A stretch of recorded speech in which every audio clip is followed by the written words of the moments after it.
Flash Fang Fang, the lightning tamer, was giving a show in the Square of Lost Souls, a kind of open-air theater in central Lisnatat. Flash had discovered that the shafts of grease lightning which had flickered through Atlantis at night were attracted to water. Accordingly, he arranged buckets of water in ever-changing geometrical patterns at places in the city where this phenomenon occurred with particular frequency. The lightning shafts cavorted from bucket to bucket in an extremely graceful manner, producing a type of balletic son et lumière. Needless to say, Flash cordoned off these sites well in advance and pocketed a fat entrance fee. Mulliflor Gunk, the darling of every female Atlantean less than 200 years old, was giving a recital that had been sold out for months. Stripped to the waist and accompanying himself on a diamond-encrusted harp, he sang all his songs, which told of eternal love and purchase of exorbitantly expensive engagement rings, with tears streaming down his cheeks. The Half-Baked Meat Helmets, an avant-garde theatrical company from South Simonia, currently appearing in a nightclub cellar, allowed audiences to pelt them with coins in return for an admission fee. Heavily attended, no doubt, was the Geba match between the urban districts of Tatalans and Titalans for the Rickshaw Cup, another image-boosting venture on the part of the PR-minded rickshaw demons.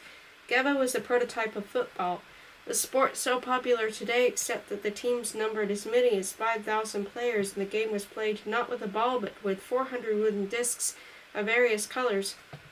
These had to be kicked into an indeterminate number of small round goals, which in turn were closely defended by 40 goalkeepers.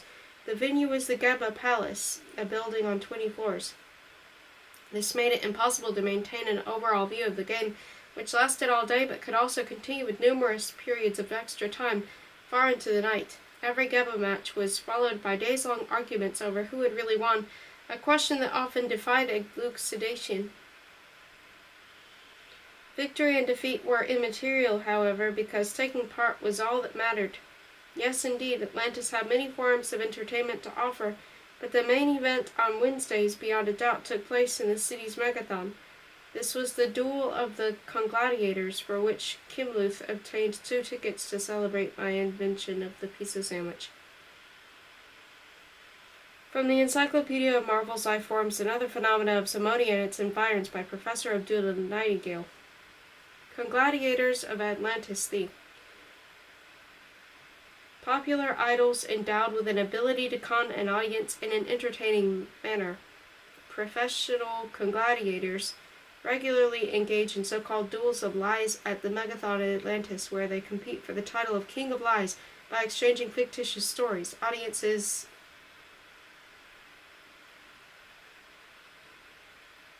assess and evaluate the contestants' relative entertainment value with the aid of a rather complicated scoring system.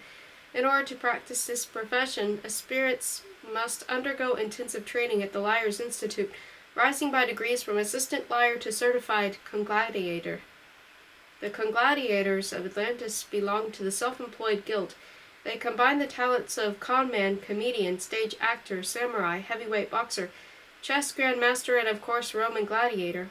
Congladiators are more idolized in Atlantis than any other kind of talented entertainer. Popular congladiators have schools and observatories named after them to keep his name on everyone's lips. The reigning king of lies has it stamped on every loaf of bread baked in Atlantis. The most popular of all time was Nusram Fakir the Unique, who held the title for 12 years before relinquishing it of his own free will.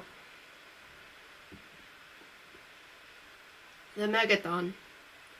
The Megathon was a circular, roofless stadium with tiers and seats for approximately 100,000 spectators and a small stage in the middle. We entered it by one of the 4 main gates and looked for our row, one of the cheaper ones, naturally. The stadium was completely sold out, as it was for every Duel of Lies.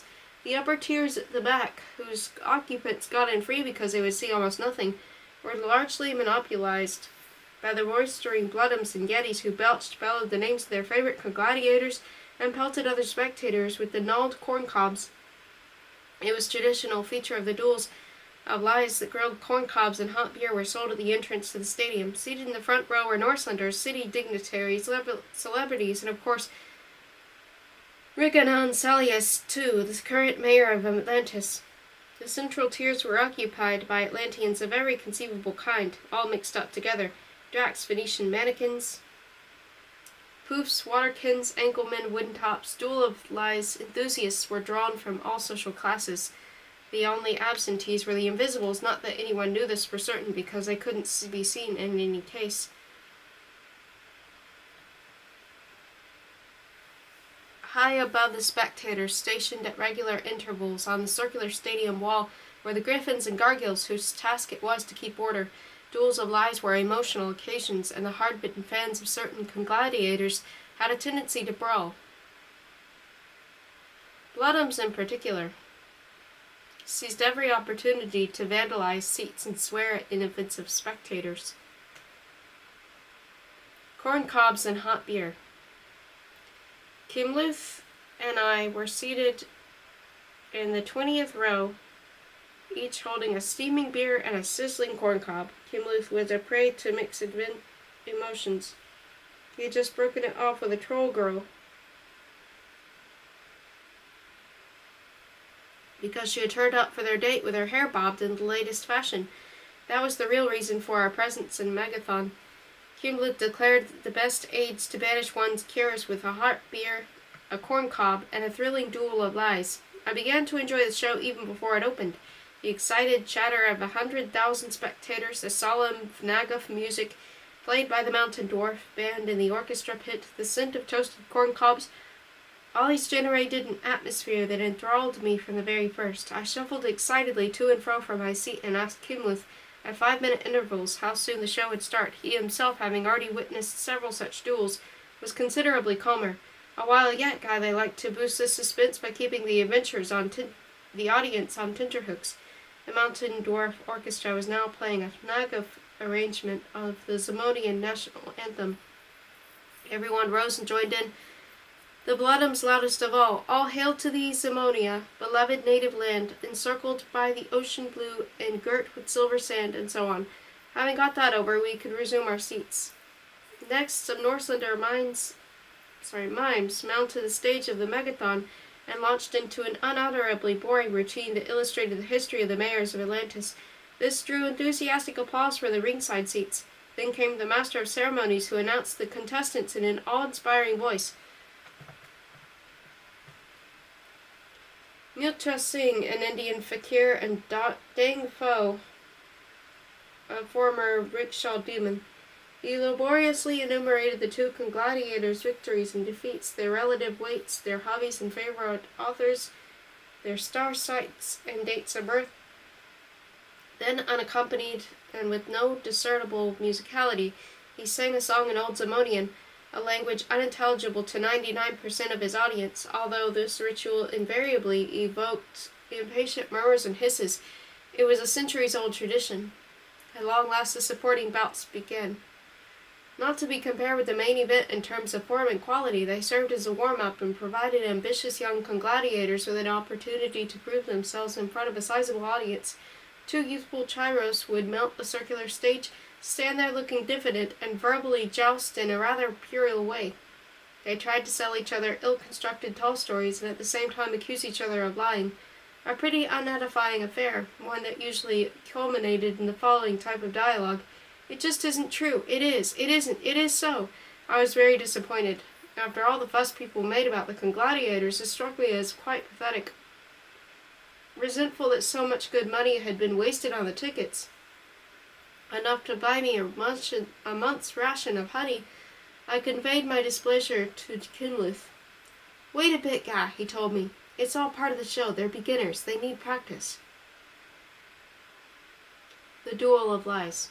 The main bout began at last. Two large throne-like chairs, gilded all over and set with precious crystals, were trundled into the arena. Mounted on the high back of each, like a clock or a tachometer, was a huge dial. The chairs were also attached to a complex system of cables. Then another piece of equipment was pushed onto the stage, a big silver box with an outside stylized ear projecting from either side. That's the applause meter. The louder the applause, the more points. I realized that the spectators' reaction played a substantial part in assessing each performance. The applause meter registered the volume and converted it into points for the contestant in question. The duelists eventually mounted the stage. They wore traditional velvet dueling cloaks, blue for the challenger, red for the reigning king of lies. The spectators rose from their seats simultaneously humming and strumming their lower lips. This produced the thousand-fold burr with which the audience is customarily paid homage to the contestants. Urged on by their fans, the pair approached the chairs with stately tread and sat down. Then a mighty gong was struck in the orchestra pit and the duel commenced. As a challenger, Dang Po had to start the contest. Singh sat back with a relaxed air. Having held the title for the past 6 months, he calmly awaited the challenger's opening move.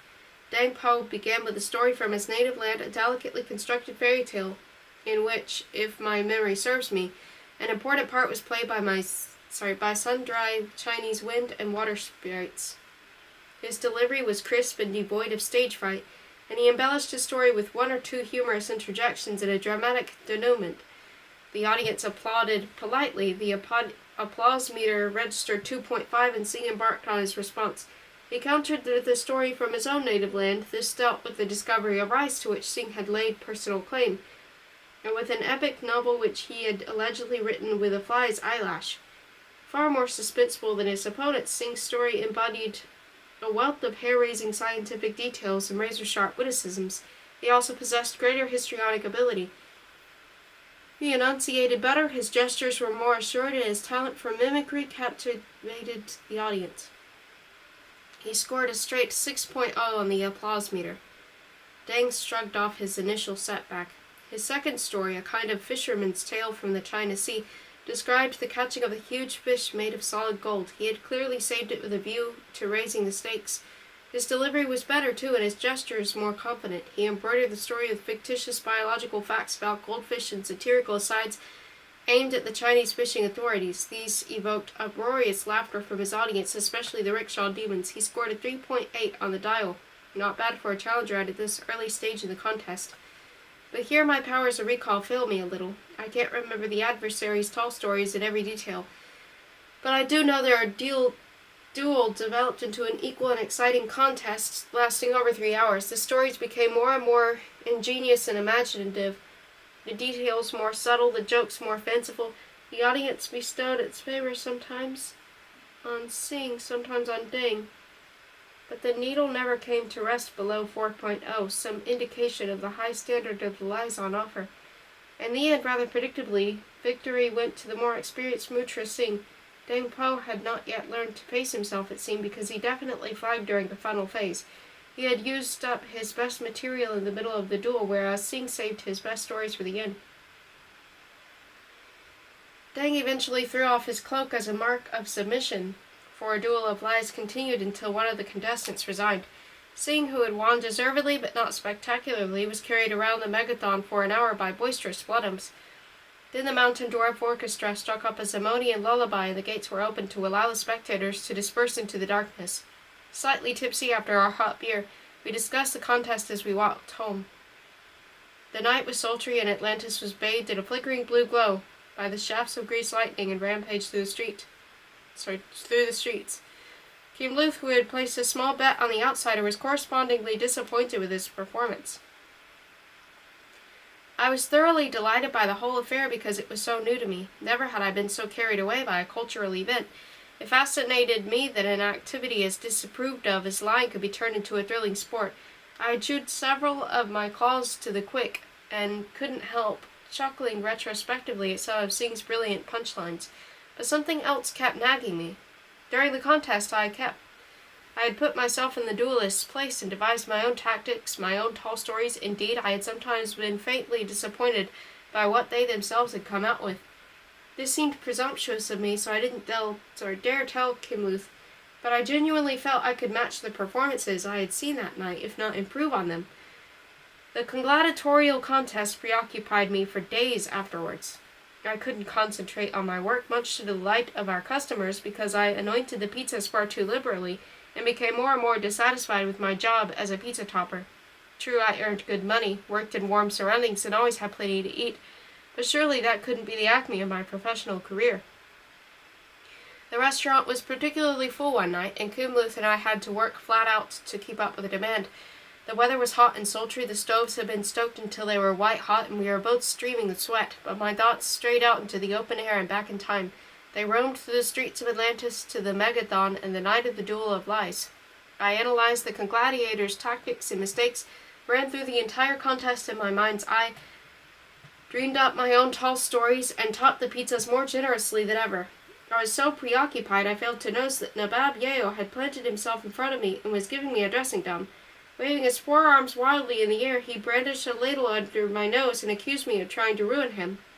He had often done this before without getting under my skin, but this time I threw my apron at his feet and strode off. Kimluth, who was glad of an excuse to quit the job, followed suit. An earthquake. I was on my way to exit when the ground suddenly fell away from under my feet.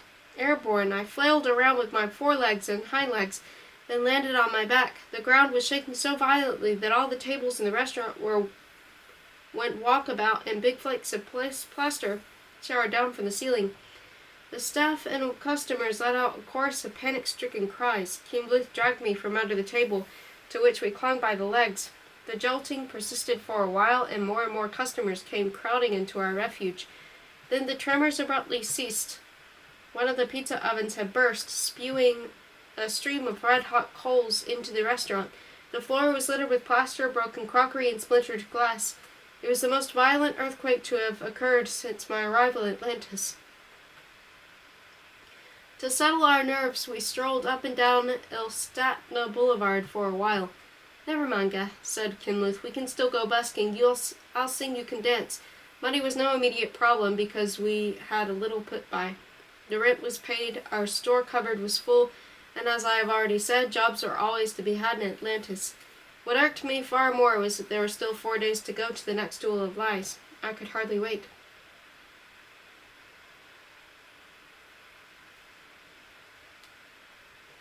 For the next 2 months we found temporary work as messenger boys, sandwichmen, gherkin sorters, fish descalers down at the harbor, and vinegar stirrers at the mustard factory, but I never missed a Duel of Lies. Mutra Singh, I was now one of his greatest fans, turned in some of his finest performances, but then, having held the title for 8 months, he lost it. We were back in the Megathon one Wednesday evening, nibbling our corn cobs and waiting for the main event. Mutra Singh seemed to have become a fixture. Nobody ever went more than 8 or 10 rounds with him, and it was a pleasure to attend his sportsmanlike and tactically adroit duels. Kimluth was wearing a shirt on which he had painted Mutra's congratulatorial emblem, and we joined the Bloodhams in chanting his fan club's refrain, "Sing, sing, Mutra sing, sing, sing, Mutra sing." It was catchy, albeit not very original. Tonight's challenger was an unknown. All we knew was that he stylized himself as Lord Olgort, presumably unknown to Gur. We were so confident of Singh's ability to see him off that we'd staked a few modest pyres on him. Betting had lately become a small but steady source of income. Our improving knowledge of Forum had enabled us to forecast the winner of many a man and supporting bout. I made notes during every Duel of Lies, ran through the bouts at home, devised mendacious strategies, and committed the names of all previous kings of lies to memory. Ambrosiak Nasatram, Kontep Kran, Nusram Fakir, Rutung Shalakter, Kulem Cherts, Salguad Samadada Jr., Colporto Poltorki, Nuti Valtrosa the Implacable, Yanyang Thumper, Husker Pothingay, Elijah Moju, Barambel Cornelius, and the rest. I knew the intermediate phases, duration, and result of every Duel of Lies that had ever been held at Atlantis. Kimluth sometimes poked fun at my fanaticism, but he never missed a contest either. We hurled our gnawed corn cobs at the stage because the congladiators were keeping us waiting yet again. Mutra Singh finally appeared and ascended his throne. We sang a few more songs in his honor, and silence fell. The gong sounded, and his challenger mounted the platform. It was the Troglotrol. A surprise. I couldn't have been more surprised if I'd seen myself walk onto the stage. Of all the creatures I'd encountered in my previous lives, he was definitely the one I least wanted to meet again. How could such a degenerate individual have managed to become a congladiator while I spent my time rinsing out vinegar buckets in a mustard factory? Highly indignant, I told Kimluth about my acquaintanceship with the troglotroll. "Gah," said Kimluth, "so he's a scoundrel, but no matter, as long as he's a good liar." He was certainly that, as I knew from experience. As a challenger, the troglotroll had to open the contest. He presented a pathetic description of his childhood, the way everyone trampled him underfoot, and so on, all the nauseating nonsense familiar to me from our previous encounter, but a surprising rapport grew up between him and the audience. He interwove his life story with a tissue of lies about the labyrinthine tunnels inside the Bluebear Mountains and his self-sacrificing efforts to extricate those who had lost their way in them. Although it turned my stomach to hear him, he contrived lies his way into his listeners' hearts and moved them to tears. Their rapturous applause registered a colossal 8.0. Moocher Singh could only manage a 6.5. I'm bound to admit that the troglotroll really had what it took to be a congladiator. His stories were original and told in a lively manner. He also was a surprisingly gifted actor. He could mimic voices brilliantly and had a range of expressive gestures that rendered his delivery convincing in the extreme. Above all, he could lie with a lack of scruple exceptional, even in a congladiator. He was as flexible as a plasticine figure, had exceedingly elastic face muscles, and displayed a sense of humor, albeit a very peculiar one. Moocher Singh, the courteous gentleman gladiator, seemed rather stiff by comparison. He had now been in office quite a while, so the spectators were well acquainted with his technique. The troglotroll gave promise of something new. When the Kimluths suddenly started applauding the crazy gnome, I realized that Moocher Singh was in trouble. Much to my indignation, the troglotroll won the next 4 rounds. I found Singh's stories far better and clapped and whistled when the meter was registering the score, but the spectators definitely favored the troglotroll. They even let him get away with many a feeble pun and ill-constructed tale as long as he pulled enough funny faces. It was part of the beauty, but also the tragedy of this sport, that the spectators were the ultimate judges of who sat on the throne. Singh won only 3 out of 15 rounds. In round 16, after the troglotroll had registered 9.5 on the applause meter, he threw off his cloak. He was close to tears. The troglotroll, or Lord Olgart, as he now stylized himself, was Atlantis' new king of lies. My ambition is aroused. Far from dampening my enthusiasm for the sport of lying, the troglotroll's accession to the royal throne fanned it into a blaze. Moocher Singh had prompted me to enjoy the sport as a spectator. The troglotroll kindled a desire to participate in person. I secretly dreamed of deposing him with all of Atlantis looking on. We continued to attend every duel of lies. Lord Orgort stoutly defended his title against all comers and assembled a steadily growing crowd of supporters. I alone remained skeptical of his methods. I disliked his whole style, his self-ingratiating tricks, his nauseating tendency to please an audience at all costs. Like a tree swaying at the whim of the wind, he bent in any direction that seemed most likely to garner applause.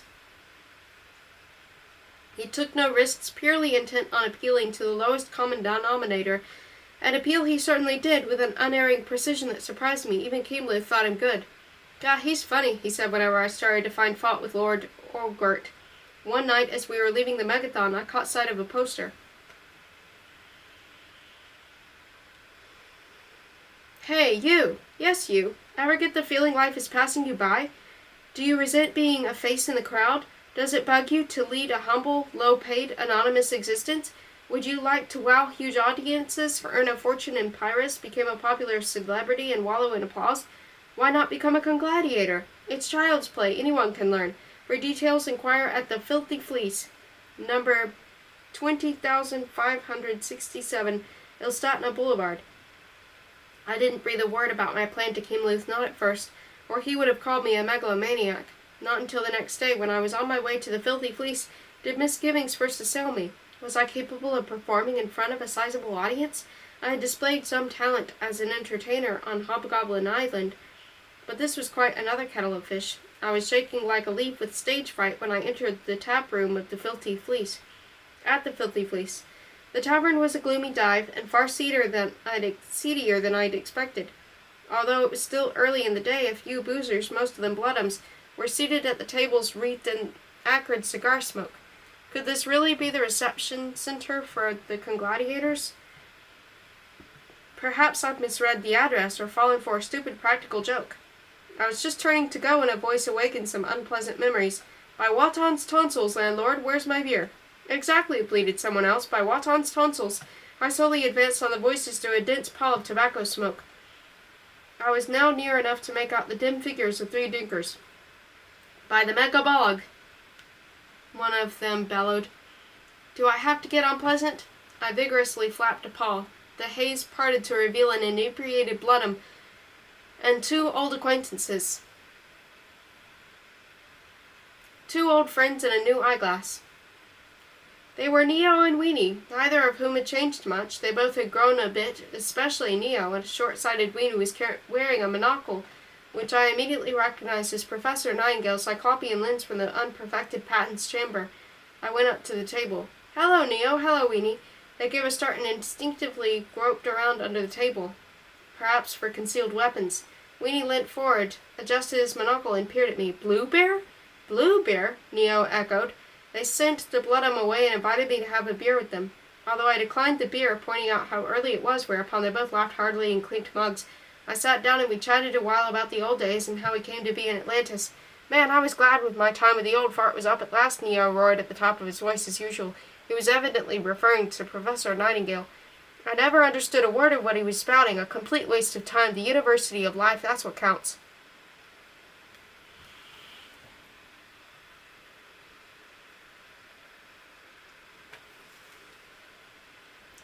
Neo waved his beer mug at the tavern's occupants, and a couple of bloodums returned the toast. He and Weenie seemed to be regulars. Nightingale's transmission of knowledge by means of intelligence bacteria did not work with everyone, that much was clear.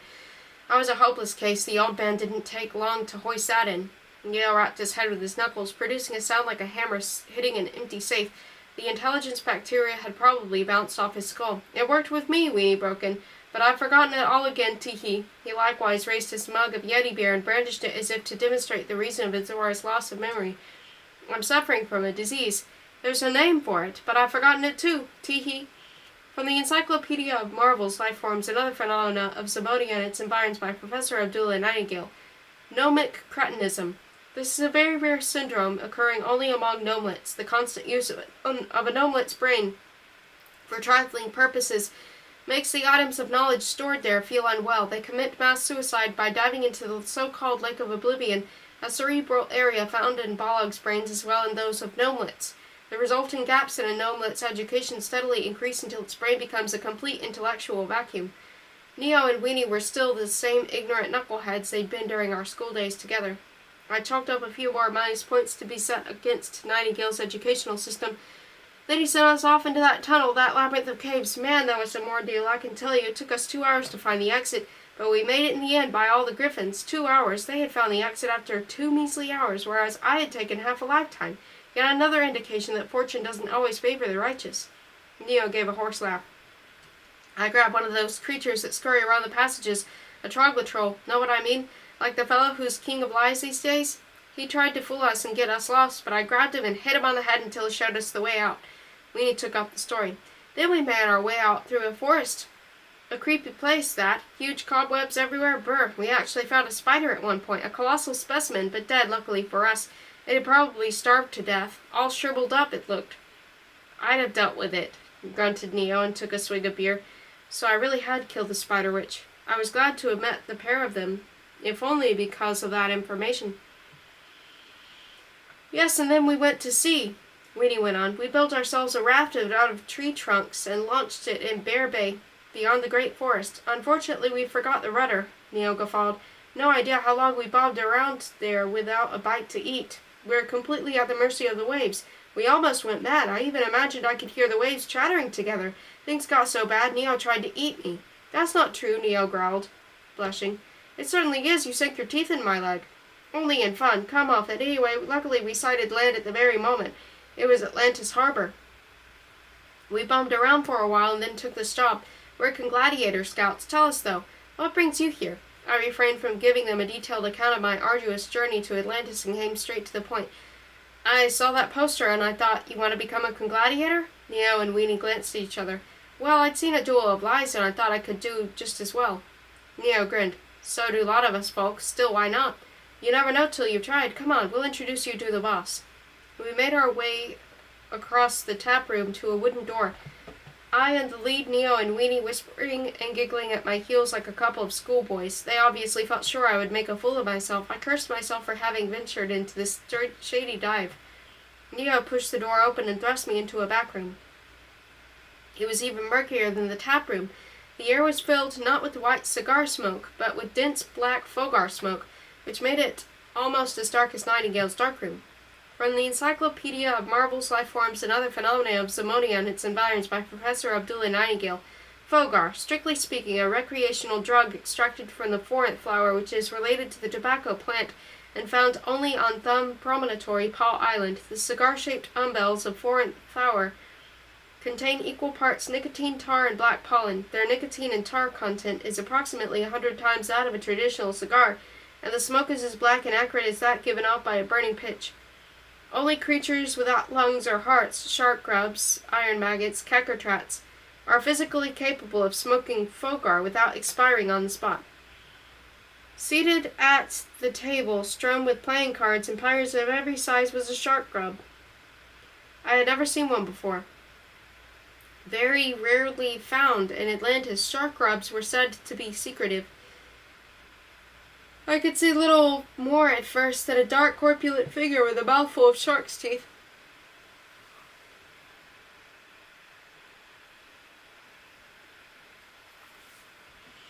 From the Encyclopedia of Marvels, Life Forms, and Other Phenomena of Zirconia and its Environs by Professor Abdullah Nightingale.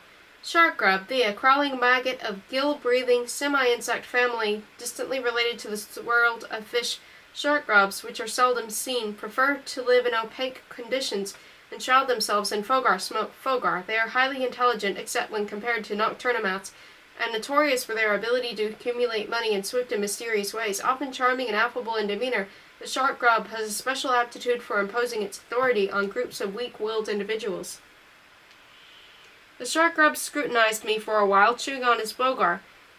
Standing in the corner of the room, arms folded and eyeing me suspiciously, I'd mistaken him at first for a statue, was a full-grown Zirconian Wolpertinger.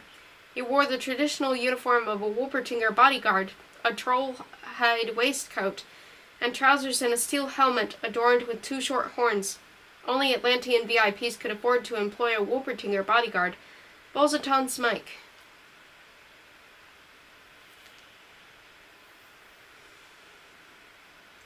What do you want, youngster? The shark grub inquired in a resonant, surprisingly amiable voice.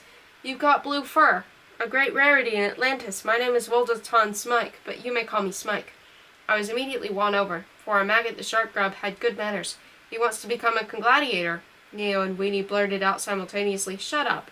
Neo and Weenie fell silent. Smike seemed to wield a certain amount of authority. If he wants to become a gladiator, he surely can speak for himself. What's your name? Bluebear, I replied, trying to sound calm and self-assured. Bluebear. An excellent name for once. We can do without a pseudonym. That's good, because effective pseudonyms are hard to devise. Where do you come from? Nowhere. I wasn't even born. I was found in a nutshell. So you weren't even born. That's good, too. Very good.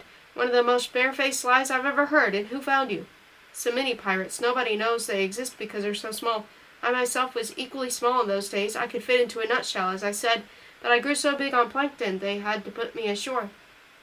Mini-pirates, bellowed Smike. I like that. You've got imagination. I was beginning to like him despite myself. Where did they put you ashore? He leant across the table. For some reason, it seemed to be arousing his interest. On Hobgoblin Island. That's where the hobgoblins live. They feed on negative emotions, so I had to weep for them. In fact, I became something of a star on Hobgoblin Island. I've got plenty of experience as an entertainer. On many nights in the forest graveyard was sold out, and I wept. Smike's uproarious laughter stopped me in my tracks. His rolls of fat were wobbling like a blancmange. The forest graveyard was sold out when he wept. That's a good one. Stop it, please. No, go on. Tears of laughter were rolling down his cheeks. Was he poking fun at me? Maybe I ought to say something more weighty. I thought something that would demonstrate my seriousness and intelligence. I've got a large vocabulary. I was educated by the Babbling Billows. Babbling Billows, that's too much. Other references? There's a talking encyclopedia in my head, a talking encyclopedia in his head? The youngster's a natural. Go on, go on. Well, then I made my way across the desert and found a city. No, I'm wrong. It wasn't a proper city. It was a semi-solid mirage. But it was full of phantoms which spoke backwards, and the houses kept vanishing, which made living conditions impassable. After that, I lived inside a tornado. That's why I'm really nearly 100 years old. But when the tornado went into reverse, I became younger again. While inside the tornado was a city inhabited by men of 100 who... No, wait, I forgot to tell you about falling into a dimensional hiatus. I landed in the dimension where they play music on instruments made of milk, and by now Smike was rolling around on the floor with laughter. Laboriously he struggled up from behind his desk, suddenly realizing that this brief summary of my life must have made me sound mentally deranged. I thought it wiser to skip the story for the Bollig's head, say no more, and disappear, never to return, as soon as I'd put this embarrassing situation behind me. Stop, that's enough. Save it for your performances, cried Volzaton Smike. You're sensational. I'm putting you under contract. I'll be your agent. You'll get 5% of all the takings. Is that a deal? I'm going to make you rich and famous. Sign on the dotted line. He'd removed a form from the drawer and deposited it on the desk. Neo and Weenie thrust me nearer. I read over the document, but I couldn't read a word of it. The print was so tiny and the lighting was so poor. Sign, Weenie whispered in my ear. It's a chance of a lifetime. Sign before he changes his mind. What did I have to lose? I had gone there to become a congladiator, so why not take the plunge? I picked up the pencil and wrote Bluebear on the dotted line in big, bold letters. I go into training. Once I had told Keemluth the news, we spent a long time discussing our plans for the future. Keemluth was to be my second and trainer. You didn't become a congladiator just like that. Smike had impressed on me that it required non-stop intensive training. Anyone can stand up and tell a straightforward lie. There's no artistry in that, getting your listeners to believe that lie. Therein lies the secret. Like any great art, that of lying calls for diligence in the application of numerous layers, just as a painter superimposes layers of pigments and glazes, or a composer constructs scores out of the melodies and rhythms, vocal and instrumental parts, or a writer weaves a web of words on many levels, so a liar piles the lie on lie to form a masterpiece. A good lie must resemble a stout brick wall, patiently constructed course by well-laid course until it's firm as a rock. It must also mingle fact with fiction, kindle hopes and dash them, lay false trails, perform narrative twists and turns, and proceed by stealth. Above all, the face must lie too. Any tall story, however elaborately constructed, can be blown apart by the wrong facial expression. An ill-timed twitch of the eyebrow, a hesitant flicker of the eye, and a cleverly woven tissue of lies is reduced to tatters. I have seen great congladiators come unstuck because they blinked at the wrong moment. Most congladiators trained by constantly lying to their friends and acquaintances so as to remain informed. I myself rejected such training methods not only because they soon drove all your friends away, but because I found them boring. I went in search of a bigger audience. I went down to the store and lied to the sea. I went outside the city gates and bamboozled the mighty, humongous mountains. I climbed the highest corkscrew towers in Listnatat and conned the sky itself. Yes, I lied to the elements, and the roar of the breakers and the mountain's reverberations were my applause. This is the only way to gain a feeling for great dramatic rodomontades. Anyone crossing swords with the elements must accept the possibility of being washed out to sea by a wave, or struck down by a thunderbolt or an avalanche. It stimulates the imagination and hones the reflexes, makes you cunning and alert. On one occasion during training, a thunderbolt really did miss me by a hair's breadth. As I stood at the top of the corkscrew tower with a storm in the offing, I was well into my stride, lying fit to turn the sky black when I became too big for my boots. Just as I was exuberantly cobbling together a half-baked lie, a huge shaft of lightning bore down on me. I managed to leap aside, but it cut the top of the tower in half. That was an object lesson. A congladiator couldn't afford to be guided by his emotions. Every line, no matter how dramatic and spontaneous its delivery, had to be based on a cool calculation. Reading matter. Another important training aid is the reading of highbrow, middlebrow, and lowbrow literature, writers being second only to politicians at lying. They also make the best teachers. I adopted the daily pre-workout habit of reading 3 books after breakfast, none of them less than 300 pages long. I even sacrificed half my night's sleep in order to read more books. I absorbed the entire oeuvre of Wilfred the Wordsmith in 200 volumes, all the novels, novellas, short stories, stage plays, reviews, letters, speeches, and experimental sound poems he had ever written, as well as his 12-volume autobiography. I also read the complete works of Count Zamoniak Clanthu of Midgard, a best-selling author despised by the Zamonian literati, who is literally an innkeeper named Per Pimp and had devoted his life to writing thrillers. All his books told how the hero, Prince Sangfroid, underwent hair-raising adventures on which he vanquished a monster with at least 3 heads and rescued a red-haired princess from its clutches. They also paved his way for Prince Sangfroid's next adventure, in which the presence of a monster and a princess was guaranteed. Reading matter of this kind did not expand my vocabulary, perhaps, but it did nourish my imagination. And a well-fed imagination was one of the most important weapons in the congladiator's armory. My grounding in the classics, on the other hand, I obtained from the stage works of Gongolfi and Golf, chronicler of the Zamonian War of Succession. The main characters in all his plays were Norseland or aristos who delivered unintelligible speeches in rhyming couplets and were pushed out of the windows in the 3rd act, if not before. Golf's dramas enhanced my knowledge of the Zamonian history and my ability to extemporize and rhyme. Another piece of required reading was the Song of the Trout, an epic poem made of 4,000 sonnets. Allegedly written in the course of several centuries by 200 mountain dwarfs who preferred to remain anonymous, the Song of the Trout had nothing at all to do with trout. The only one it featured didn't sing and was promptly eaten. It dealt with certain skirmishes between human beings, dwarfs, giants, and gods, all of whom tried to outwit each other. Unlike Count Zamoniak's thrillers, the Song of the Trout had more than one hero. Some 200 of them, as I recall, and all of dwarfish stature. I read Howdank Was My Valley, a principal work of the regional writer Cetacus Rumpelstilt, a poet for the Muchwater Marshes, where a massive shower of meteorites had transformed the countryside into a vast expanse of wetland. How Dank Was My Valley was a heart-rending saga of life among the reed dwellers. Any aspiring liar must be versed in grand emotions, and they occurred on every page, and Rumpelstiltskin wrote, "Sensitive souls, those reed dwellers, the sight of snapped bulrush was enough to send them into paroxysms of grief, shame, hatred, rage, or local patriotism, whichever. This I found most instructive. But the Congladiator's most valuable literary aid was The Shortest Legs in Zamonia, the autobiography of the master practitioner Nasram Fakir the Unique. It describes his fairy tale rise from the peat cutter and the graveyard marshes of Dole to celebrating Congladiator so compellingly and in such obsessive detail that no budding exponent of the art could afford to shirk memorizing as much of the book as possible. It taught me all about the congladiatorial profession, at least where the theory was concerned. I must make it clear from the outset that the spectator's conception of a congladiator's training was wide of the mark. There was no official syllabus or diploma, no form of initiation or prescribed course of instruction. There was really only one rule, namely, that everything should accord with the wishes of Volzaton Smike, the tycoon.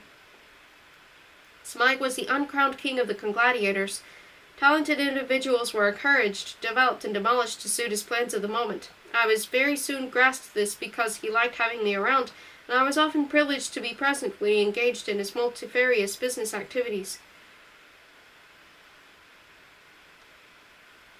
Smike not only ran the congladiatorial contest but controlled the Geba League and the entire port of Atlantis. He dealt in smuggled fogars, pickled belly of pork, Aeolian antiques, troll hides, blood plasma, coconuts, fake pixie stars, sugarcane, Yeti beer, and anything else imported or exported by sea. He knew every shipyard and every captain and vessel in the harbor, was honorary harbor master, chairman of the Geba Players Association, honorary congladiator, and treasurer of the Atlantean Choral Society. He owned the Megathon and was most of the city's corkscrew towers. He maintained a private army of Yetis, Bloodums, and Wolpertingers to guarantee his personal safety, controlled 30% of the city's fur dressing salons, took sauna with the mayor once a week. No, Smike wasn't just the uncrowned king of the Congladiators, he was the uncrowned king of Atlantis himself. The night of my first public appearance came sooner than I would have liked. I was to have a little sparring match with another young and inexperienced Congladiator as a preliminary to the main bout starring Lord Olgort, who was improving with every duel. My first contest. I didn't feel sufficiently well trained for it, which is why the said evening found me fidgeting in my dressing room beneath the megathon, while Kinluth massaged my neck and just tried to calm me down. Just go out there, Gav. There's only a little fish and rounds won't be scored.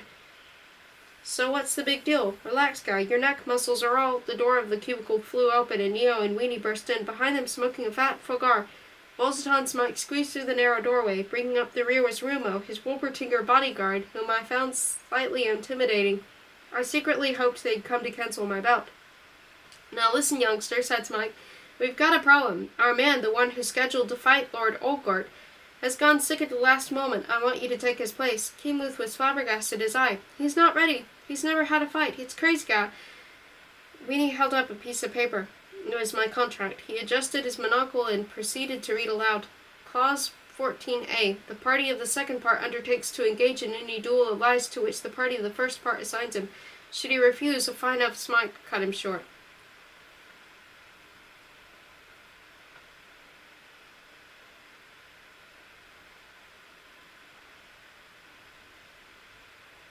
Stop browbeating him with that stupid contract. If he won't do it, he won't. He took a couple of puffs at the fogar and rested one of his numerous hands on my shoulder. There's a far more important consideration, my lad. A chance like this may not come your way again so quickly. Many Congladiators wait years for a title fight, and many never get one at all. I'd think it over carefully. I thought of the Troglotrol. I thought of the Labyrinth. I thought of the Spider Witch. I'll do it, I said. I won't do it, I cried as they escorted me to the stage, but nobody heard me. What with the bellows of the Bloodums, the blare of the mountain dwarf's band, the hum of 100,000 voices, the despairing wails of a novice Congladiator, on the verge of swooning and stage fright, was completely drowned. I had never felt so terrified. Just be yourself, Gav, was Kinluth's advice. But myself was the last person I wanted to be at this moment. I would gladly have swapped places with any member of the audience, whether snooty Northlander, boisterous Bloodum, or pathetic Duodor. Best of all, I would have liked to have been an invisible, because then I could have slunk away unnoticed. What an idiot I was. How could I have exchanged a comfortable seat on one of the spectators' benches for the challenger's throne? That was the hottest and most uncongenial hot seat in the whole megathon. Nobody liked unknown challengers. The audience yearned to see them taken apart by the reigning king of lies. That's what unknown challengers were for. A few minutes ago I had been scared of a sparring match, and now I was on my way without any dueling experience to a main bout with a popular champion. If I hadn't been so pushy, I would now be sitting up there with a hot beer in one paw and a buttered corn cob on the other, looking forward to a thrilling contest. Instead of that, I was feeling sick, sicker than I'd ever felt in my life. My stomach was behaving like a caged beast, lashing out in all directions and scratching and biting my innards like a cat in a sack. I was so agitated that I temporarily forgot my own name and what I was doing there. My knees were so weak that Kinluth had to support me, and pints of sweat were running down my back into my challenger's cloak. Challenger! How could I have let it come to this? I wanted to turn and run away out of the megathon, out of Atlantis, back to the desert, back into the tornado for all I cared. Anything would have been better than the prospect of mounting the stage, but Kinluth was holding me by the right paw and Smike by the left, and the Wolpertinger was grimly marching along behind me. There was no escape.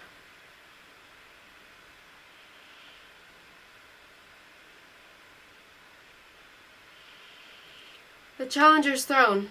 Although there are only 10 steps leading to the Challenger's Throne, they seemed endless.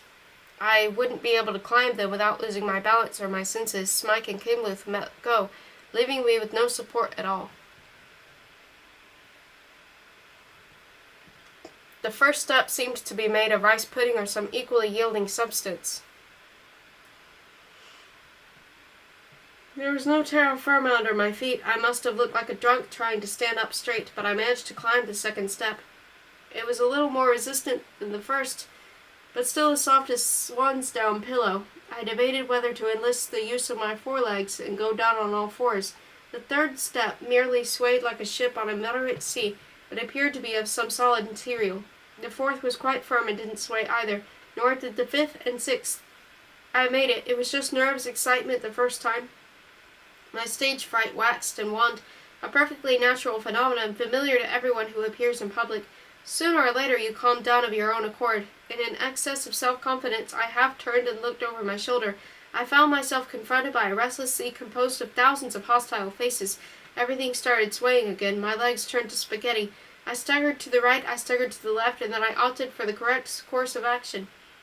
I took the remaining steps in one enormous stride and flopped down on the throne. The audience gasped with relief. My nerves subsided altogether. Invisible support. It was as if magical forces were flowing into me. I sensed the presence of those who had sat there before me, sensed the presence of my idols, Mutra Singh, Ambrosiak Nasatram, Salgod Samada, Nuti Valtrosa, Hasker Pothinge, Elijah Moju, Barambel Cornelius, and of course Nasram Fakir the Unique. I could sense their proximity even though they were long dead or retired or disappeared. All had once been challengers. All had once sat here before overthrowing the King of Lies and ascending to the victor's throne. I felt as if Nasram Fakir were standing behind me in the flesh and speaking to me. He whispered that this was my right and that the royal throne was being defiled by an unworthy troglotrol, and that it was my responsibility to efface that blot on its dignity. Or had sheer stage fright, simply scattered my wits. Lord Olgort. Then Lord Olgort was carried in. He was somewhat surprised at first to see me on the challenger's throne, but after a moment he seemed to relish the sight. He gave me a look of mingled anticipation, curiosity, and compassion like a cat with a captive bird in its claws. Strangely enough, this left me completely unimpressed. Being the challenger, I had to tell the first story. I didn't even have to think, nor did I need to recite any of the lies I'd learnt by heart and save for an emergency. My first story seemed to come from outside, as if my idol had whispered it in my ear. It percolated my brain and emerged from my lips as flawless as tissue of lies. Such, at least, is my recollection. Of the story itself I remember as little as I do of any of the other tales I told on that magical night, but it must have been pretty good. I scored 9.0, the highest number of points any novice's opening gambit had obtained in the annals of the Duel of Lies. The troglotrol was history, even after the first round, but he didn't know it. That's to say, he seemed to have at least an inkling of the fact, because his riposte, despite his customary originality, was delivered in slightly hesitant tone of voice. Minor though they were, no one had ever heard him betray such shortcomings. People were accustomed to his lamentations and feigned subservience, but this was genuine uncertainty, and that an audience never forgave. A King of Lies was always measured against his peak performances. The troglotrol's feeble opening effort earned him a mere 3.5 points. I was even better the second time.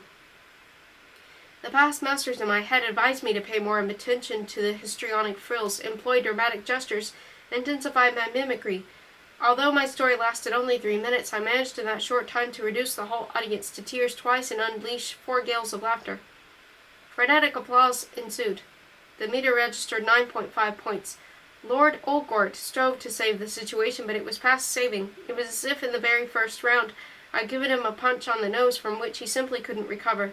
In a quavering voice he told a lousy story that was not improved by the fact that he had lost the thread several times.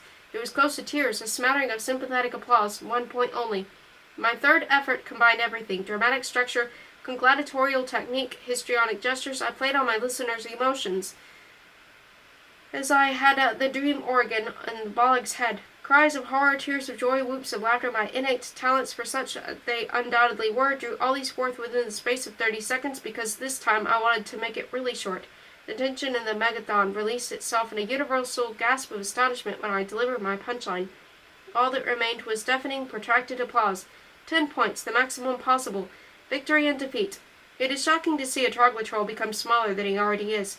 Lord Olgort ran from the stage sobbing. In this sport, victory in the third round was unprecedented. I had not only dismissed the troglotrol, but become King of Lies in record time, and that was only the beginning of a long run of good luck. Bolzaton's Mike was almost weeping when he came to my dressing room. He pressed me to his bloated stomach. I could shed tears all over all the money I stupidly bet on your opponent, my boy, he sobbed. But these are tears of happiness. To think I've been privileged to see this day. For a long time I thought Nosram Fakir the Unique would be the last-born gladiator to quit the stage. But you're his reincarnation. Let me give you a hug. He gave me a hug. The champion.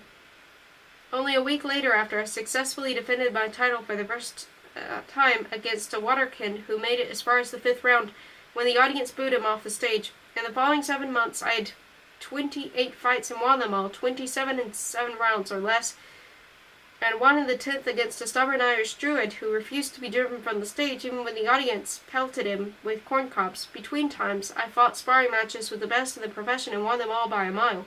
Smike, who never budged from my side and then on, anticipated every wish and showered me with gifts and tokens of appreciation. Kimluth and I were assigned our own rickshaw demons who were at our beck and call day and night. Kimluth took advantage of my popularity to make the acquaintance sundry hirsute females. He always had a different one next to him at the ringside, and he gradually shouted instructions I scarcely needed. None of these affairs lasted, unfortunately, and I got the impression that Kimluth scarcely noticed the girls anymore, as if he'd abandoned hope of ever finding the right one. We had long ago moved out of the Corkscrew Tower, of course, and now lived in the green hills of North Nautatis, a luxurious Atlantean suburb where every house commanded a breathtaking view of the city's sea of lights at night. I owned a villa with 52 rooms, 3 swimming pools, and a personal dual obliged stage on which I could practice when at home. I never trained, however, because I was spontaneous talent. Practicing spoiled my style. I had to give 1 performance a week, which meant I could relax for 6 days out of 7, not a bad ratio of work to leisure. Smike made every effort to keep me amused and create an environment devoted exclusively to my well-being. I had 2 chefs, one for cold buffets and another, my former employer, Nabab Yeo, the Pufian master chef, for hot dishes. At my service 24 hours a day were a Cucumbrian masseur and a wit hog who, while I was being massaged, soothed my nerves by reading aloud for the works of Wilfred the Wordsmith. I had become an important figure, if not the most important, in Atlantean public life. My desk was piled high with invitations to parties, soirees, dinners, galas, exhibitions, and charity functions. Smike determined which ones I should accept. 3 hours of every day were set aside for press conferences. I might be thought that no one can be interesting enough to produce printable copy of 3 solid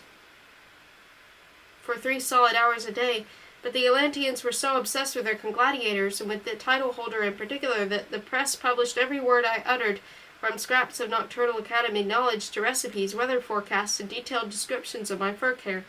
Sometimes I merely sprouted trivialities, and even though they were printed verbatim and lapped up by fans, the Atlantean Advertiser had a central section twice the size of the rest of the paper and devoted to me alone. I published cookery books written by Nabab Yeo, but it was enough that I ate what he wrote about, and a book of tips for aspiring congladiators. Every young Atlantean aspired to become a congladiator, so it was a surefire bestseller.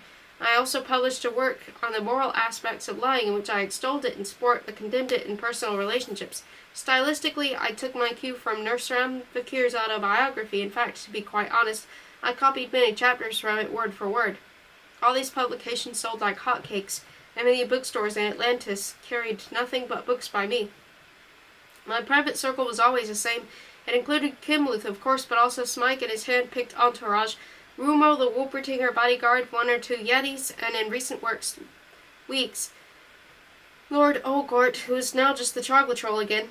He had ingratiated himself with Smike and would happily perform the most menial tasks for him. He made coffee and fetched beer, held doors open and umbrellas up, and was forever playing the court jester. In short, he was Smike's personal doormat.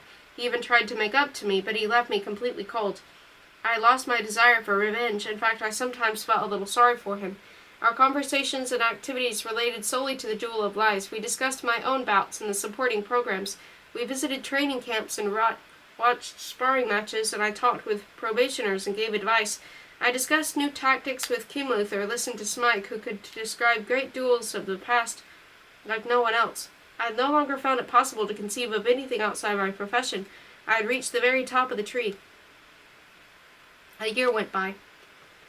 I had fought nearly 60 major and over 100 minor bouts without losing a single one. The duels developed into such routine that I no longer felt even slightly nervous before a Wednesday night performance.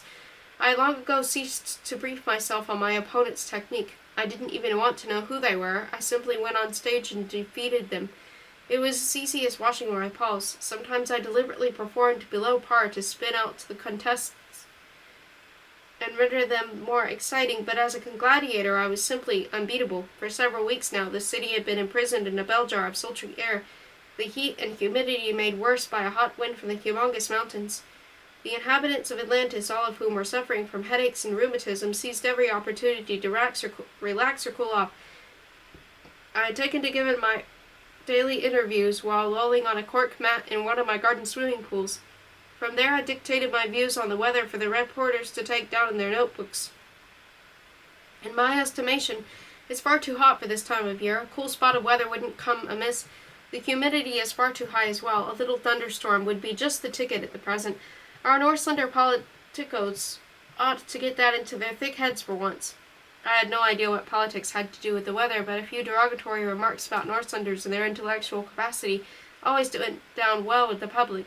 The reporter scribbled away busily. Wolselton Smike was transacting business from a deck chair, as he usually did. His assistants, who included Bloodums and other underlings such as the Troglotrol, were constantly scurrying to and fro with letters and newspapers and whispering to him.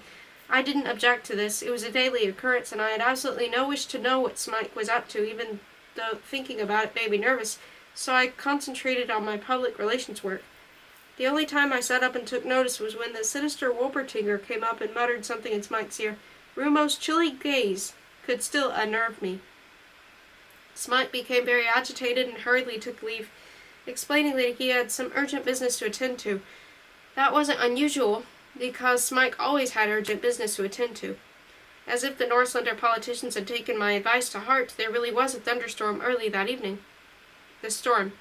No ordinary storm. It seemed to come not from above as normal storms do, but from below, from the depths of the earth. Although the city was hemmed in and the sun obscured by dark rain clouds of normal appearance, the shafts of lightning came straight from the bowels of Atlantis. They were familiar blue streaks of greased lightning, but bigger and more numerous than I had ever seen before.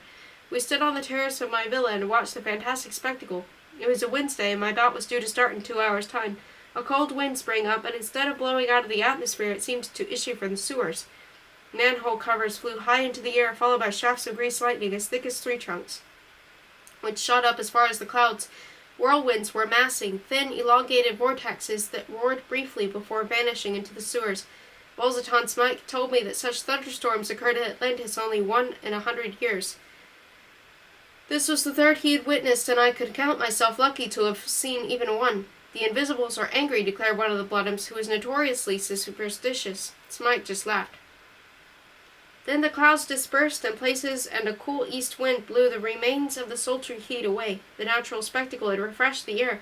Perfect climatic conditions for a duel of lies. We set off for the Megathon.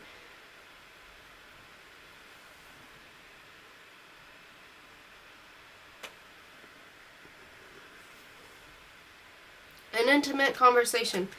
Shortly before contest, my 59th main event, Smike entered the changing room without an escort and sent Kimluth out because he wanted to word with me in private. The shark grub seemed to have something important to say. He never found it hard to speak his mind as a rule, but on this occasion he squirmed like a snake. Listen, I'd like you to do me a favor tonight. These last few months I've anticipated your every wish and granted it without being asked, as you know. This time for a change, I'd like you to do something for me. Of course, Mike. I want you to lose tonight. I couldn't have been more surprised if he'd announced that Atlantis was about to sink beneath its waves. It's like this, you become too good. Bets are the crucial part of any duel of lies, commercially speaking, but since everyone knows you always win, nobody ever places a bet on your opponents. That's why we can't make a profit anymore. Listen, you need only lose once, just tonight. Next week everything will be back to normal. You'll relinquish the title for 1 week only. I'll bet a whole heap of pyras against you, my boy, even every bean I possess. To be precise, if you win tonight, I'm ruined, and you know how fond of money I am, so don't disappoint me. And he waddled out without waiting for an answer. The Fogar smoke followed him like a faithful pet. I made my way into the Megathon in a daze. I hadn't dared to tell Kimluth, not wanting to involve him. For the first time in my reign, my knees were as weak as they had been when I ascended the challenger's throne on the verge of my very first duel. To the spectators' annoyance, my opponent kept me waiting. Exasperated Bloodums started hurling corncobs. I had no idea of my opponent's identity. I didn't mind that in the ordinary way. I took on all comers. It didn't really matter tonight either, since I was destined to lose in any case. I had decided to grant Smike's request. What else could I do? Then the gong sounded in the orchestra pit, and my challenger was ushered in. It was Nusram Fakir the Unique. I now realized why Smike had chosen this particular night. The master of all gladiators was staging a comeback. Astronomical sums must have been wagered on both contestants. I was invincible, but he was the unique. Even among the gladiatorial grandmasters, Nusram was regarded as the undisputed champion, the greatest and most talented liar of all time. Nusram Fakir the Unique. We had all read his works and studied his duels. He devised Nusram opening, the standard introduction, which all gladiators had subsequently plagiarized in countless different ways, and the Fakir variant, a fraudulent ploy that enabled the contestant to go on lying in 500 different directions. He was the inventor of the so-called white lie, a subterfuge so delicate, so charming, and constructed with such subtlety that you simultaneously fell for it and forgave it as if it never happened. He introduced the twin untenability, a con-trick roughly comparable to performing a double somersault without net or looping the loop blindfolded. He also created the self-sustaining fiction, a kind of verbal boomerang which only the finest liars could deliver. He inflicted 14 successive defeats on Rasputin Zarathustra, a pseudonym, the Norselanders' expert conman. He was the creator of the so-called Nusram Shuffle, a tactic that entailed marking time at a dizzying speed, or so it seemed. He exhausted his opponents and wore them down until the crucial moment when he floored them with a well-aimed lie. He also pioneered the Zabraskan zigzag, an audacious move modeled on the wild hare's escape technique and ballerina's pirouette. He had personally compiled a logarithm table embodying 36,000 falsehoods that dueled with the 12 of the best gladiators of his generation, simultaneously defeating them all. Nusram Fakir was a legend, a genius, the nightingale of the sport of lying. It would not be hard to lose to him. I would do so one way or another. I should perhaps mention that he was a volped, a creature with a human body and the head of a fox.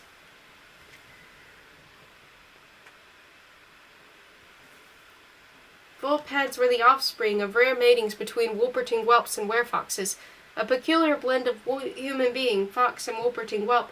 They were tolerated in Zamonia, but not particularly popular.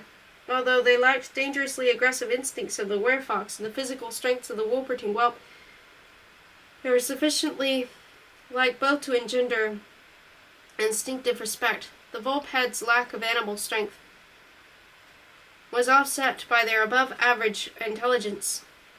I should also add, perhaps, that they possessed a certain dangerous charm whose effect on the fair sex was particularly marked. Generally speaking, Volpeds had a hard time of it in Zamonia. Most of them led a solitary nomadic existence.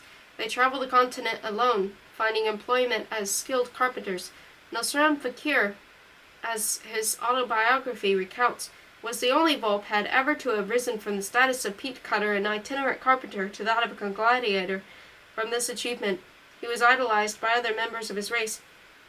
"Pardon my belated arrival," he purred, favoring the audience with a courtly bow. "I had first to escape from the lead-lined chambers of Baysville, where I was imprisoned unjustly and against my express wish. I succeeded in doing so by losing 100 pounds in a single day, thereby enabling myself to slip through the bars of my cell. Unfortunately, it took me some time to put them on again, rather than inflict the sight of my emaciated body on you, my esteemed audience.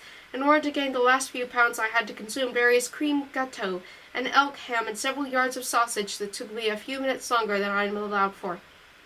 Although the applause meter had not yet been switched on, Nusram was already beginning to bombard the audience with a charm and throw out ideas as if he had enough and to spare. Not even I dared to dispute his brazen assertions, and I was so entranced by my idol's appearance that I joined in the general acclamation. I wondered why Smike had made such a fuss. Against an opponent like Nusram I would lose as a matter of course, however hard I tried. What was more, I would do so with pleasure. He mounted the challenger's throne with easy grace, fastidiously brushing a few invisible crumbs off his cloak. "It's ages since I sat here," he sighed wistfully. "The challenger's throne, eh? Most uncomfortable. Getting used to it takes time."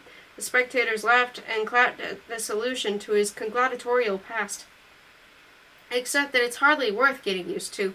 We shall soon be changing places." Nusram gave me a piercing stare. I quailed. The audience laughed still louder. He leveled a finger at me so accusingly that I retraced my head like a tortoise. "Is that my opponent?" he demanded scornfully. "That blabberer?" "Bluebear," I ventured to correct him. "Oh, Bluebeard, whatever," he retorted. The audience smirked. "You know what they say about bears," he whispered to the audience, loudly enough for me to hear him quite well. "Never leave your larder open when there is one around." Titters of amusement. I already knew that Nasram tried to unnerve opponent in advance by using tricks of this kind. His autobiography devoted a whole chapter to the subject. He regarded it as an art form in its own right, to detect an adversary's weak points and use them to demoralize him. Entitled 39 Ways to Humiliate, the relevant chapter described 39 methods of intimidating an opponent before the first round. It was the only chapter I didn't care for, I must confess. Being in favor of a straight fight, I set no store by such tactical ploys. Every gladiator had his own methods, however, and Nasram Fakir's had enabled him to win many a contest before it actually began. I kept calm, therefore, and strove to ignore his harmless jibe. Obesity had been a sore point with me since the episode on Gourmet Island, so I was easily riled, but on this occasion professional imperturbability was called for. I once knew a bear who was such a glutton that it gobbled up the calories other people lost while slimming. Nasram had sat back, looking relaxed. He clearly found his new dig amusing. The bear was so overfed when it died, he pursued. Its stomach lived on for another month. I betrayed no emotion of any kind. On the contrary, I treated Nasram to a courteous smile and signified my respect for him by performing a respectful little bow. Quickly grasping that he couldn't get anywhere with me like this, he changed tack. "You weren't born, so I've heard. At least that's what it said in the newspapers." The spectators fell silent. There was no courtly jest. It was hitting below the belt. It was also a subject calculated to rattle me. Nasram turned to the audience. "How is that possible? Did he sprout from the soil like a cabbage? If my opponent was never born, how can he be here? Perhaps he isn't here at all. Perhaps I've already won the contest. I may as well go."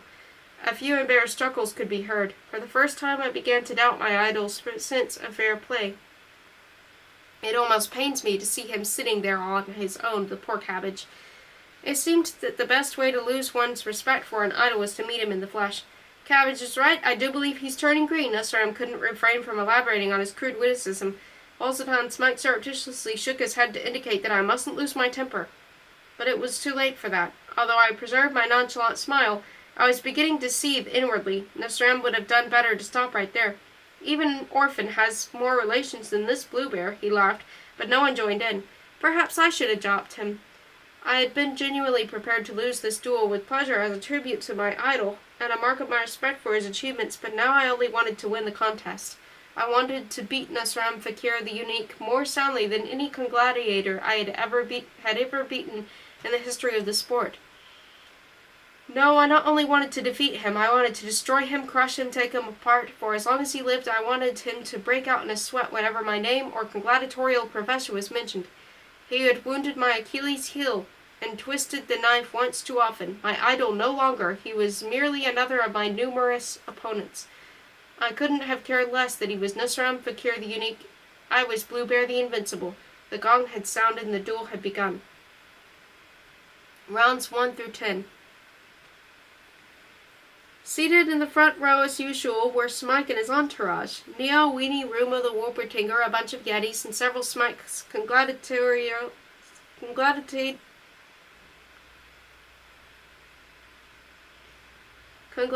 proteges.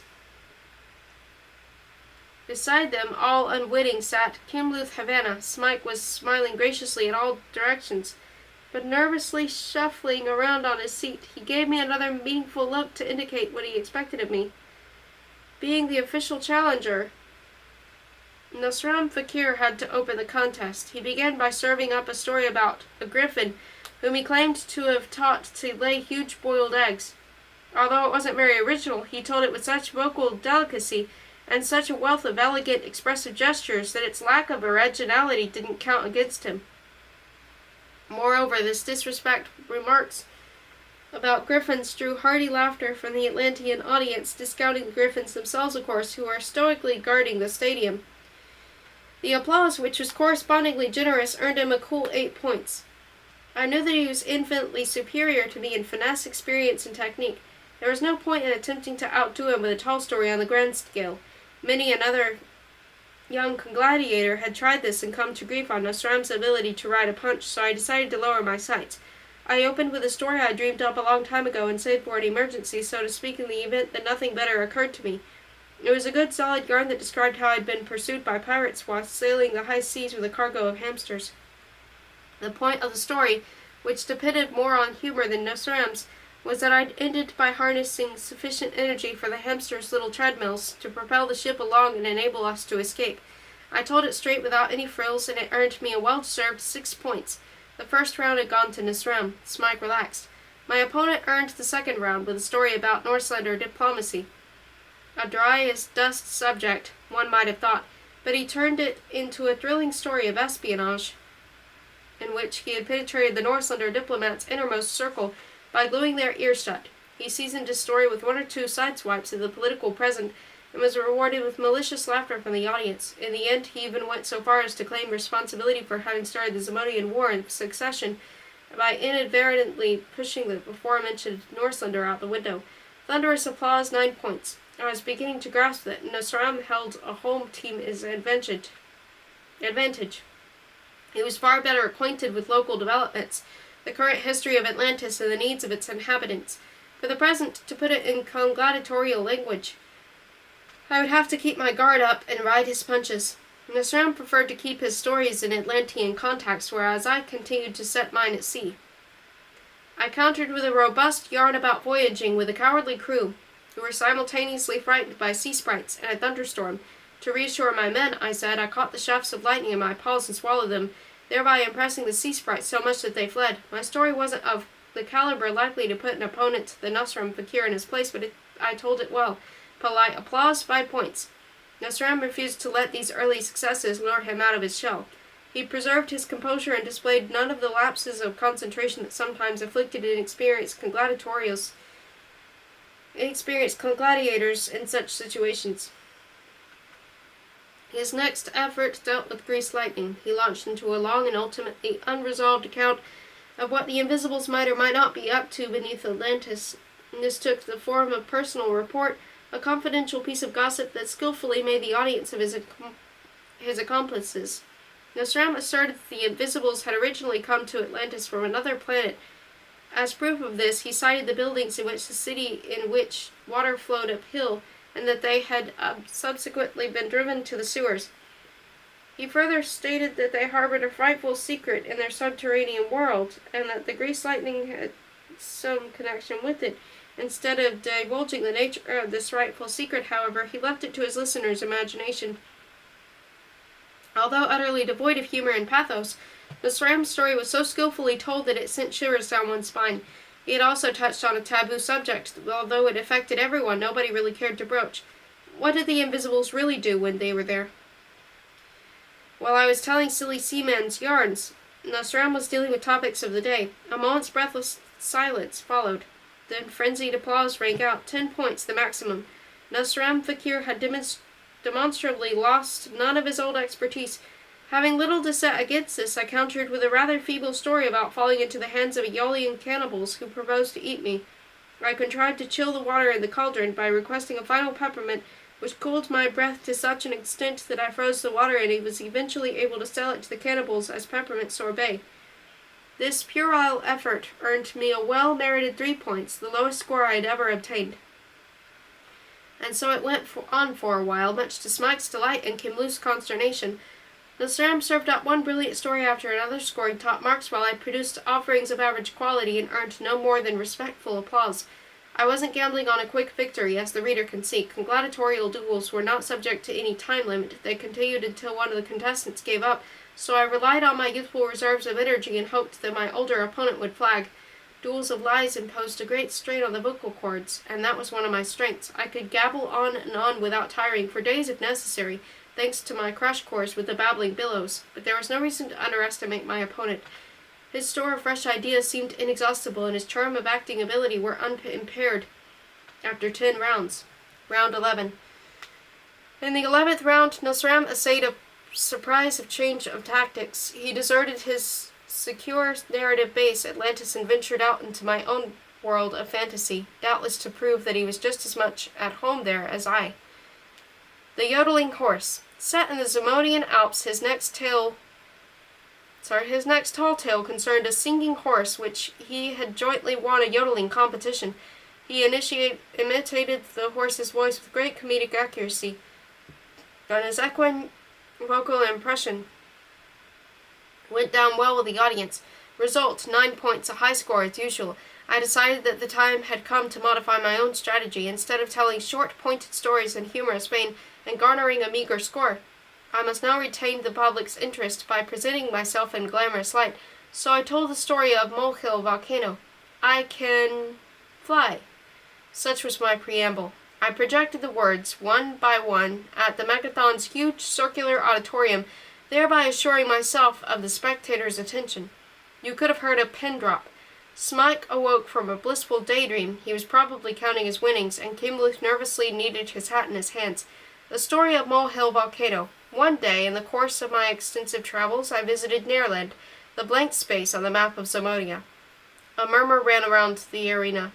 No one had ever set foot in Nearland, I knew. Originally pronounced Neverland, then Nearland. The name had eventually come to be spelt as it sounded. It was a district reeked in legends and rumors, more fantastic than all the myths that clung to the Gloomberg Mountains, the Demerara Desert, and the Great Forest put together. At the mention of Nearland, my mind's eye displayed an article from Nightingale's Encyclopedia. Instead of being disconcerted by this piece, I spontaneously decided to quote it verbatim. From the Encyclopedia of Marvels, Life Forms, and Other Phenomena of Zamonia and its Environs by Professor Abdullah Nightingale. Nearland. Somewhat banal compound place, name used to designate a region of Zamonia that has hitherto remained completely unexplored. This is not because of its exotic location. On the contrary, it is situated in a central, readily accessible position in the middle of Zamonia and can easily be reached on foot or by rickshaw taxi. It is simply that no one dares to enter the area.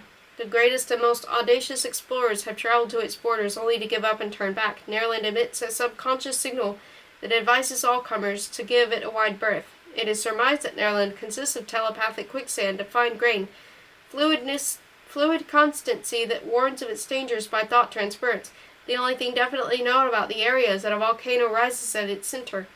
Because this can only be seen from hundreds of miles away, and because it looks at long range as innocuous as a molehill, it is known as Molehill Volcano.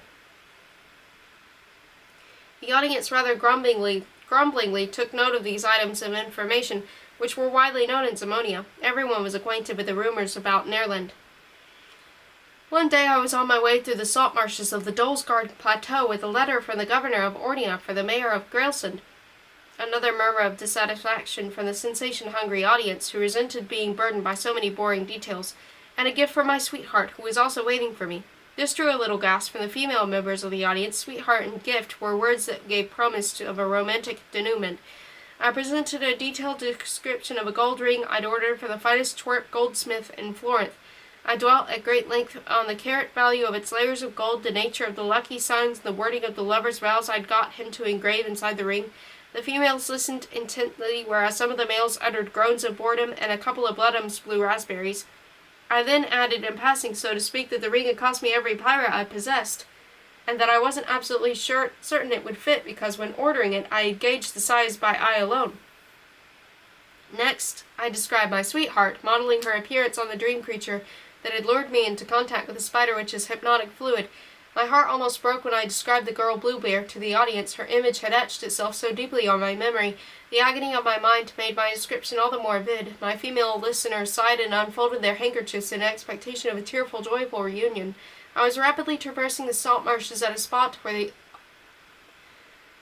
arundinous vegetation of the tundra-like terrain gave way to a mossy floor of stunted nature. More muttering from the audience. The Megathon had no time for geographical and botanical minutiae.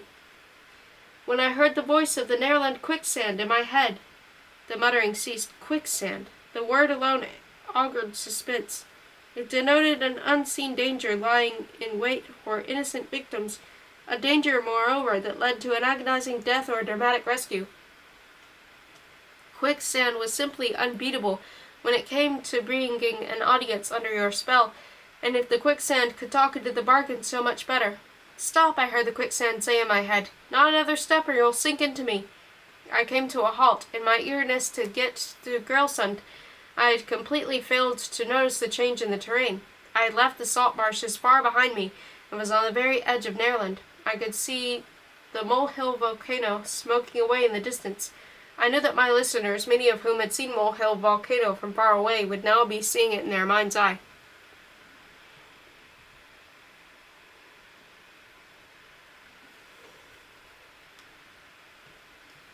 I thought a while. Making a detour around Neerland would entail an additional trek on foot of a good 2 months, if not longer. What was all the fuss about Neerland anyway? Nobody had ever set foot in the place, so how did people know it was genuinely dangerous? I told them, whispered the quicksand. I'm a well-meaning quicksand. That's a very rare a contradiction in terms of fact. Just go away. Go before it's too late. To talk in the quicksand's voice was risky for a storyteller's point of view. Many of those present were familiar with that voice, having heard it in their heads during their own excursions to the border of Neerland. Atlanteans regarded it as a favorite vacation treat to travel there and be sent back home by the quicksand. The voice had to have a rough, sandy quality, but also had to be elegant, alluring, and dangerous, so I made it sound like a cobra slithering over emery paper. A hoarse rattle to the vocal cords mingled with a menacing hiss. Perhaps it's just a trick, I told myself. Perhaps Neerland is full of undiscovered treasures, unexploited mineral wealth. Perhaps that voice was merely a subtle acoustic effect of some kind. Perhaps it was just a collection of remote-controlled sound waves. The most incredible things do exist. A graduate of the Nocturnal Academy isn't so quickly hoodwinked.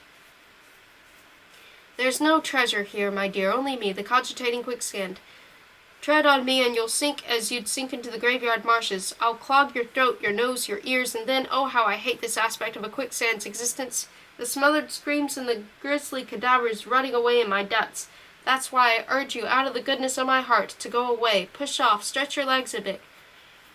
There's a very scenic route that leads past Devil's Gulch. The mountain demons there are harmless. They only pelt you with edelweiss. Then turn southeast and ford the Riverbank near Baysville. You can wade across, it's so shallow. After that, you're trying to fool me. You're hiding something. No, I'm not. Yes, you are. No, I'm not. Yes, you are. All right, if you insist, come on in. I'm not a quicksand at all. I'm nice, firm desert sand, and the crater of Molehill volcano is full of gold and diamonds. You can forget about that ring for your sweetheart. You could steal her a fortune here. You've no idea. How did you know about the ring? I'm a mind reader, after all. Your lips haven't moved while we've been talking, or hadn't you noticed? I reflected for a moment, weighting the situation up. In one pan of the scales I placed my common sense, my natural caution, and the quicksand's advice. In the other, my curiosity, my native stupidity, my suspicion that I was being thoroughly duped. And a few hundredweight of gold and diamonds for my beloved. Guess which side of the scales came down on. The female spectators drew a deep breath, and the males gripped their arms with their seats. The Waterkins, who were neither male nor female, put their hands over their ears. Kimluth bit his cap. I took 3 paces and sank into the quicksand. I allowed the sentence to resonate a while. Everyone was expecting a dramatic drowning man's aria at a last-minute rescue, possibly effected by the reptilian rescuer, but nothing of the kind. I simply sank. Glug, glug. I inserted a long pause for effect. I shot a sidelong glance at Volzaton's mic. He was trying hard to preserve his nonchalant air, but I could see his gills quivering with suspense. So I'd been wrong about the quicksand, was right. I was going to die with my lungs full of sand. Deservedly so, what's more. I had not only rejected the quicksand's generous advice, but offended it as well. I deserved to die. Nice of you to look at it that way, the quicksand tickled into my ear. But belated remorse won't help you now. You're done for, I'm afraid. Is there nothing to be done? I thought back. Couldn't you possibly solidify a little, so as to give me a foothold and enable me to struggle out? Sorry, I'm a quicksand, not a slab of concrete or a life belt. Solidifying is completely against my nature. I warned you, but you wouldn't believe me, and this is the result. Oh, how I detest being right all the time. Now comes the smothered screams bit. Soon you'll be just another of the many skeletons. Am I? Please forgive me. That was tactless. I'm afraid I really can't do anything more for you, except... That sounded like a glimmer of hope. Except what? Except what? I demanded eagerly. Well, the most I can do is swallow you quicker. It speeds things up a bit. Many people prefer it. The dying part is just as unpleasant, but at least it doesn't take so long. Many thanks. Don't mention it. The quicksand was merciful. I sank still deeper into the Moers. You could have heard a mini pirate's harpoon drop. Thousands of pairs of eyes and one of two cyclopean orbs gazed at me. Smike leaned forward. And then something utterly unexpected happened. Unexpected by me, not the audience. My breath gave out. It wasn't the quicksand that took the wind out of my sails. It was my quicksand story. I had talked my way into this situation in the hope that something would, as usual, occur to me. But nothing did. This had never happened to me before. Panic-stricken, I looked across at Nosram Fakir, who was regarding me derisively. His gladiatorial instinct told him that this was no pause for effect. I had simply lost my thread. The audience stared at me expectantly. Outwardly, I remained quite calm. Inwardly, I searched my brain for an idea, like some rummaging in a drawer for a missing sock. Still nothing. Nosram leant forward slightly, looking like a cobra poised to strike at any moment. "Quicksand moles," said the encyclopedia in my head. The message was so abrupt and surprising that I promptly recited it aloud. "Quicksand moles of Neerland. D. Insectivorous mammalian species distantly related to the Zimonian white-bellied lemming. Quicksand moles are thick-set, burrowing animals with large paddle-like fossorial feet and little intellectual capacity. They live exclusively in the extensive quicksands of Neerland, and the ritual self-destructive behavior they display at regular intervals is associated with Neerland's most prominent geographical feature, the Molehill volcano. Quicksand moles attain a length of up to 9 feet and can travel through quicksand like a fish through water. So I sank ever deeper into the quicksand," I cried, gazing around the auditorium. All at once my feet touched something soft and furry. Before I knew it, I was seated on the back of a large animal. "That's a quicksand mole," said the quicksand. "Can you hold out?" "Not for much longer," I telepathized. "I'm out of breath." "It's your only chance. Hang on tight. The creature's bound to be making for the volcano. It's time again. I can tell from the tremors." I had no idea what it was time for, but I didn't care. All I wanted was to extricate myself from the quicksand, because I really was running out of breath. Agile as a dolphin, the mole glided through the quicksand, so fast that it swirled around my ears. I clung tightly to the creature's fur, determined not to let go until we surfaced. But we didn't surface. We were still diving deeper. We didn't surface. We were diving still deeper. Great! I was talking my way still deeper into the mire. The audience gasped for oxygen. Down and down we went at a steep angle. My last hour had come.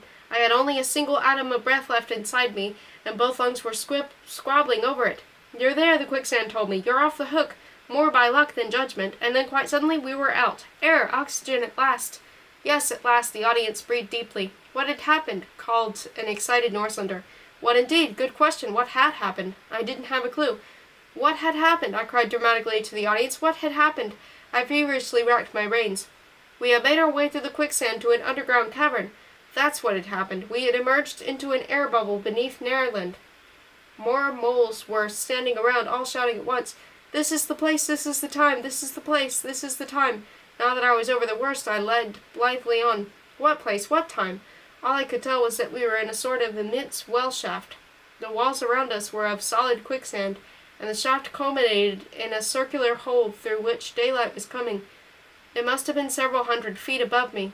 "This is the place, this is the time," cried the moles. "Place, ace, ace," the walls threw back. "Time, I'm. I surveyed the amphitheater once more. It was as silent as the great forest. Nosram was setting his fingernails with an ostentatious air of boredom. Smike was conferring with Rumo the Wolpertinger. Kiml signaled to me. He drew a finger across his throat to intimate that I should wind things up. No congladiator had ever spoken at such length, but I was just getting into my stride. I asked one of the moles to explain, not to burden you with the whole of this long solemn discourse, which was interspersed with numerous digressions into the history of quicksand moles. Here is a brief summary. Molehill volcano is an active volcano that erupts regularly every 7 years on the 7th of the 7th at 7 minutes past 7. There are a few pedants who claim that it actually does so at 7/10 of the 7th second of the 7th minute. Past 7 on the 7th of the 7th, the audience groaned in torment, and so on, I said hastily. But that's irrelevant here. The fact remains that every self-respecting quicksand mole over the age of 7 betakes himself to Molehill volcano on that day. Volcano. If there is one word that thrill-seeking audience found more entrancing than quicksand, it was volcano. Just so long as you added that it was an active volcano on the point of engaging in its favorite activity, erupting, and so to disclose the precise time at which an active volcano would erupt was one of the biggest favors you could do a bunch of Duel of Lies addicts. The turmoil of the stadium was steadily increasing. Even Nostrum covertly cocked an eyebrow. But no one was paying attention to him by this time. I lowered my voice and went on. The volcano gave a mighty rumble. It sounded like a bolog gargling with a thundercloud. An ominous feeling welled up inside me like lava in a volcanic crater. I asked the mole what day of the month it was. The 7th of the 7th, he replied. I now did something unprecedented. I took a breather. No, not a pause for effect, but a proper breather, a coffee break, so to speak. It had occurred to me that I still had a sandwich in my pocket. Kimluth had packed it so that I could fortify myself before the duel, but I had forgotten all about it in my agitation. I ceremoniously unwrapped the sandwich and proceeded to eat it. The audience groaned and muttered. Smike excitedly conferred with his advisors. Kimluth had pulled his cap down over his face. Although no intermissions were allowed for during the Duel of Lies, they were not expressly prohibited. I had discovered a loophole in the regulations. I blithely continued to eat, chewing each mouthful 7 times and pausing now and then, inserting breaks in the break, as it were. No one in the history of Zamodian entertainment industry had ever dared to tease an audience in this manner. When I'd finished, I neatly folded the greaseproof paper and put it in my pocket. Then I sat back on my throne, twiddled my thumbs, and hummed contentedly to myself as if I'd altogether forgotten where I was. Another minute and they would lynch me. Then quite suddenly I shot out a paw at such lightning speed that the spectators almost fell off their seats. The volcano erupted, I cried, and we were at its heart. A female Northlander in the front row fainted, but nobody took any notice. The plug of congealed lava on which the moles and I were standing was propelled upwards by the volcanic eruption. It was, how can one describe the sensation of being spewed out by a volcano? I thought for a while. It feels like being fired from a cannon mounted on the back of a rocket in flight. The pressure to which we were subjected forced us down onto the lava plug. We were squeezed as flat as pancakes as the circle of daylight raced toward us, faster and faster. With us aboard, the plug shot ever higher into the air, many, many miles into the sky. A very brief pause for effect. Then, when the plug reached its apogee, a remarkable thing happened. We became detached from it and hovered there as if weightless. We were now so high that we could look straight into outer space, a pleasure usually denied to all but megabogs. My listeners could not, of course, know that I enjoyed a bolog's eye view of the cosmos while seated at the dream organ, so they were highly impressed by my detailed description of our solar system. I was unstintingly with my scientific data concerning the various planets, their surface structure and atmospheric pressure, all of it knowledge acquired at the Nocturnal Academy. Having tormented the audience for some half hour with deadly, boring astronomical details, I abruptly went on. And then we started to fall. Several spectators with weak nerves left the auditorium. Minor commotions broke out here and there, and bottles of smelling salts were handed around. The quicksand moles uttered cries of delight. No wonder, being blind, they couldn't see what I could see. The earth rushing up to meet us, or us rushing toward us, whichever. The Northlanders waggled their ears, a sign of extreme agitation. The moles had spread their legs and were soaring around me, squeaking like a flock of swallows. They really looked as if they were flying, and now comes the most surprising part. They really could fly. Every jaw dropped. Yes, indeed, anyone can, even you, I pointed to a female Northlander who was gazing at me open-mouthed. The only requirement for someone learning to fly is sufficient altitude. Jumping off a roof or out of a captive balloon isn't good enough. Only a volcano can propel you to the altitude you need in order to learn how to fly. The only trouble was I was scared stiff. I'd wrapped my arms and legs tightly around me and was plummeting earthwards like a bullet. The moles couldn't help me because they couldn't see me. In order to fly, you have to spread your arms. Then spread them, you idiot, shouted an angry Bloodham in the upper circle. I had almost overdone the suspense. I would now have to give my listeners what they'd earned. I spread my arms and flew, no longer plunging earthwards. I circled slowly and majestically like an eagle as I made for the ground in a wide spiral. Some of the moles had already landed. Beneath me lay Grailsund, the town for whose mayor I was carrying an important message, the town where my sweetheart lived. I not only landed there as gently as a feather, and landed right on the lap of my beloved, who was sitting waiting for me in the garden. As I came in to land, I felt in my pocket for the gold ring. What? I was sure I'd put it there, but no. No ring, the female listeners cried out in dismay. Had I lost it in the quicksand or in the volcano during the flight? The possibilities were legion. Panic-stricken, I rummaged around in the grains of the quicksand in my trouser pocket. Nothing. No ring.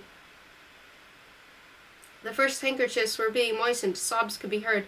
"Look in the other pocket," advised the quicksand. I felt in the other pocket, and sure enough there it was. I removed it just before alighting on my sweetheart's lap, and while our lips met in a kiss, slipped it on her finger, and lo, it fitted perfectly. Silence, utter silence. The spectators were beside themselves, even more refined among them. Seats were wrenched off their bases. The Megathon had never known such an ovation. It was a pretty good story, admittedly, but I hadn't been counting on such a response. What I didn't know at the time was that I had invited